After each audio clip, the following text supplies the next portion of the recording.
Il y a des moments où les mots ne suffisent plus, où les bruits du monde s'éteignent, et seule une voix intérieure persiste. Celle qui cherche à comprendre comment parler à Dieu. Pas pour impressionner, pas pour réciter, mais pour toucher le ciel. Car la prière n'est pas qu'un rituel. C'est un art, un souffle, une communion entre le visible et l'invisible. C'est la clé secrète qui ouvre les portes du surnaturel, le langage silencieux de l'âme qui ose converser avec son Créateur. Et pourtant, combien prient sans savoir ce qu'ils font? Combien murmurent des mots sans comprendre le mystère qu'ils manipulent? Aujourd'hui, nous allons plonger au cœur de ce mystère. Non pas pour définir la prière, mais pour la révéler, comme un fleuve qui s'écoule du trône de Dieu vers l'esprit de l'homme. Car si tu comprends ce qu'est véritablement la prière, tu ne parleras plus jamais à Dieu de la même manière. La plupart des gens pensent savoir prier.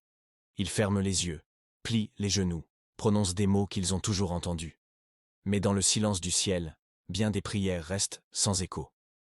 Non pas parce que Dieu ne veut pas répondre, mais parce que l'homme n'a pas encore compris ce qu'il est en train de faire. La prière n'est pas un rituel religieux. Ce n'est pas une répétition mécanique de paroles pieuses. La prière est un art, un acte de maîtrise spirituelle. Un langage sacré qui demande apprentissage, discernement et profondeur. Et comme tout art, elle exige un cœur attentif, un esprit qui cherche, et une âme qui veut comprendre ce qu'elle exprime. Quand les disciples virent Jésus prier, quelque chose les troubla. Ils connaissaient la prière depuis leur enfance, mais ce qu'ils voyaient dépassait ce qu'ils savaient. Ils ont vu un homme parler à Dieu comme à un père, sans formule, sans peur, sans barrière. Et c'est là qu'ils ont compris. Il existe une façon de prier qui ouvre réellement le ciel. Alors ils lui dirent, « Seigneur, enseigne-nous à prier. » Pourquoi cette demande? Parce qu'ils avaient compris que prier s'apprend. On ne naît pas priant, on le devient.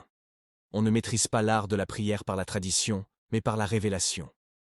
Chaque mot que l'on dit, chaque silence que l'on garde, chaque soupir que l'on élève, tout cela peut être appris, affiné, approfondi. La prière est un art, car elle a ses niveaux. Il y a le croyant débutant, qui prie pour être entendu. Il y a l'intermédiaire, qui prie pour comprendre. Et il y a l'initié, celui qui prie parce qu'il a compris que la prière n'est pas une action, mais une respiration.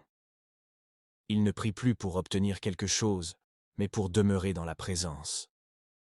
Il ne parle plus à Dieu comme à un lointain souverain, mais comme à un ami proche qui écoute même les pensées que l'on n'a pas encore formulées.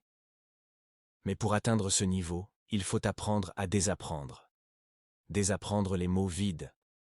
Désapprendre les prières mécaniques. Désapprendre les habitudes sans conscience. Parce que la vraie prière n'est pas dans la quantité de paroles, mais dans la qualité de la présence. Il existe une bonne et une mauvaise manière de prier. La Bible le dit. Vous demandez, mais vous ne recevez pas, parce que vous demandez mal. Alors, imagine un instant que la prière soit comme un instrument de musique. Tu peux jouer des notes, mais si ton oreille n'est pas accordée, le son sera faux. La prière, c'est la même chose. Ce n'est pas le bruit qui touche Dieu, mais l'accord intérieur. Quand ton esprit, ton cœur et ta foi jouent ensemble la même mélodie, le ciel réagit. C'est là que commence l'art véritable. Quand tu comprends que prier, c'est peindre avec des mots sur la toile de l'éternité. C'est modeler ta foi avec la main invisible de ton esprit. C'est chercher à atteindre le point exact où le silence de Dieu devient une réponse.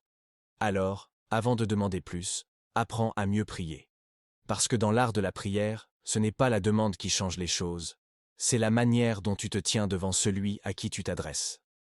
Parler à Dieu, c'est communiquer avec le monde invisible. Et toute communication, si elle n'est pas comprise, devient un bruit inutile. Beaucoup prient, mais peu communiquent. Ils parlent, mais ne transmettent rien. Ils s'adressent à Dieu sans se demander « Est-ce que je suis vraiment entendu? Est-ce que le message est passé ?» La prière, dans sa vraie nature, est un canal de communication. Elle n'est pas une fin, mais un moyen. On ne prie pas pour dire qu'on a prié. On prie pour atteindre, pour toucher, pour communiquer avec Dieu. Pas avec nos émotions, pas avec notre peur, mais avec notre esprit. Tu veux comprendre la prière? Alors regarde comment fonctionne toute communication. Il y a toujours deux parties, celui qui parle et celui qui écoute. Un message, un langage, un canal, et parfois des parasites. Eh bien, Il en est de même dans la prière. Dieu entend. Mais la question est, ton message lui parvient-il sans interférence? Les parasites de la prière, ce sont ces bruits intérieurs qui brouillent le signal.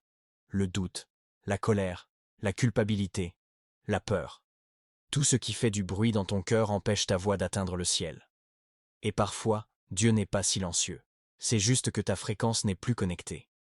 Comme une radio qui capte mal, tu cherches la voix divine, mais tu n'entends que des grésillements. C'est pourquoi la Bible dit « La main de l'Éternel n'est pas trop courte pour sauver, ni son oreille trop dure pour entendre. Mais ce sont vos fautes qui ont mis une séparation entre vous et votre Dieu. Ce n'est pas Dieu qui s'est éloigné, c'est ta communication qui s'est brouillée. La prière efficace, c'est celle où tu apprends à parler le langage du ciel. Un langage fait de vérité, de foi et d'humilité. Quand tu pries avec la vérité, le ciel te reconnaît. Quand tu pries avec la foi, le ciel t'écoute. Et quand tu pries avec humilité, le ciel te répond. Mais attention, la communication n'est jamais à sens unique. Si tu parles sans jamais écouter, ce n'est plus une prière, c'est un monologue. Et Dieu ne répond pas à des monologues, il répond à des dialogues. C'est pourquoi certains disent « je prie », mais Dieu ne parle pas. La vérité, c'est que Dieu parle toujours. Mais rares sont ceux qui prennent le temps de l'écouter. Apprends à reconnaître la réponse de Dieu. Elle n'est pas toujours spectaculaire. Parfois, c'est un verset qui te traverse. Parfois, c'est une paix étrange qui descend sans explication. Parfois, c'est un silence. Mais un silence qui te transforme. Ce silence-là, c'est aussi une réponse. Et puis, il y a une autre dimension. La prière, c'est le seul moyen de communication que Dieu nous a donné pour interagir avec le spirituel. C'est par la prière qu'on s'adresse à Dieu, mais aussi qu'on exerce l'autorité sur les puissances spirituelles. Quand tu dis « Au nom de Jésus, sors », tu n'es pas en train de demander, tu es en train de communiquer ton autorité. Tu parles à un monde invisible, et ce monde t'entend. C'est pourquoi la prière est un mystère. Elle relie deux mondes, celui de l'homme et celui de Dieu. Elle transforme ta voix en un écho céleste. Et quand ton cœur, ton esprit et ta foi s'accordent, ce que tu dis sur la terre trouve écho dans le ciel. Et si la prière n'était pas seulement un acte, mais un état, pas une activité que l'on commence et que l'on termine, mais une atmosphère dans laquelle on demeure? La plupart des gens pensent que la prière commence quand ils ferment les yeux et se termine quand ils disent « Amen ». Mais dans la réalité spirituelle, la prière ne s'arrête jamais. Elle devient un souffle, une conscience, une manière d'exister devant Dieu. Ce n'est plus toi qui fais la prière, c'est ton être tout entier qui devient prière. L'apôtre Paul disait « Priez sans cesse ». Cette phrase a dérouté des générations. Comment prier sans s'arrêter? Comment rester dans la prière en travaillant, en marchant, en vivant? Ce que Paul voulait dire, c'est que la vraie prière n'est pas seulement ce que tu dis, c'est ce que tu es. La prière devient un état d'esprit quand ton cœur reste conscient de Dieu, même au milieu du bruit, du mouvement, des responsabilités. C'est quand ton âme reste tournée vers le ciel, même quand ta bouche reste silencieuse. C'est cette paix intérieure, ce fil invisible entre ton esprit et le sien, cette pensée constante. Dieu est là. Quand tu vis cela, tu ne cherches plus Dieu, tu le ressens. Tu n'as plus besoin de forcer les mots. Ta simple présence devient dialogue. Chaque regard, chaque souffle, chaque action devient une manière de lui dire « Je sais que tu es là ». Et c'est là que la prière dépasse le religieux. Elle devient relation. Tu ne pries plus pour être exaucé, tu pries pour rester connecté. Tu n'attends plus une réponse, tu apprends à reconnaître la présence. Il y a des moments où ton silence prie plus fort que tes mots. Où ta douleur devient prière. Où ton espérance parle pour toi. C'est dans ces instants que Dieu se révèle sans bruit. Parce que la prière, avant d'être une voix qui monte, est une attitude intérieure qui ne s'éteint jamais. La prière est un état d'esprit quand ton âme refuse de se détacher de Dieu, même quand ta chair s'épuise. C'est ce qu'on appelle « marcher dans l'esprit ». C'est vivre dans une conscience constante de sa présence. Un homme qui prie sans cesse n'est pas celui qui multiplie les paroles, mais celui dont le cœur reste aligné à la volonté de Dieu, même dans le silence, même dans le doute. Quand ton esprit est dans cet état, chaque situation devient un autel. Tu pries en respirant, tu adores en marchant, tu intercèdes en aimant, tu glorifies en pardonnant. Parce que la prière ne sort plus seulement de ta bouche, elle coule de ta manière d'être. Et c'est là le but ultime de toute vie spirituelle. Ne plus seulement parler à Dieu, mais demeurer en lui. Vivre, penser, agir comme quelqu'un qui ne quitte jamais la présence divine, même au milieu du monde.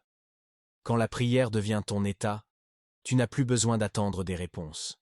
Ta vie entière devient une réponse. Ne laisse pas ces paroles s'éteindre comme un écho parmi tant d'autres. La vraie prière ne se termine pas quand la bouche se tait. Elle commence quand le cœur s'éveille. Alors, ce soir, demain, ou peut-être dès maintenant, entre dans ta chambre intérieure. Ferme la porte du bruit, ouvre celle de ton esprit, et parle à ton Père, simplement, sincèrement, profondément. Parce qu'au-delà des mots, Dieu cherche une âme qui veut le connaître, pas seulement le prier. Et si ce message t'a touché, partage-le à ton tour.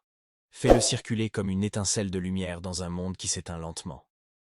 Qu'ensemble, nous ravivions la flamme de ceux qui ont oublié comment parler à Dieu. C'est peut-être par toi que le ciel veut à nouveau se faire entendre.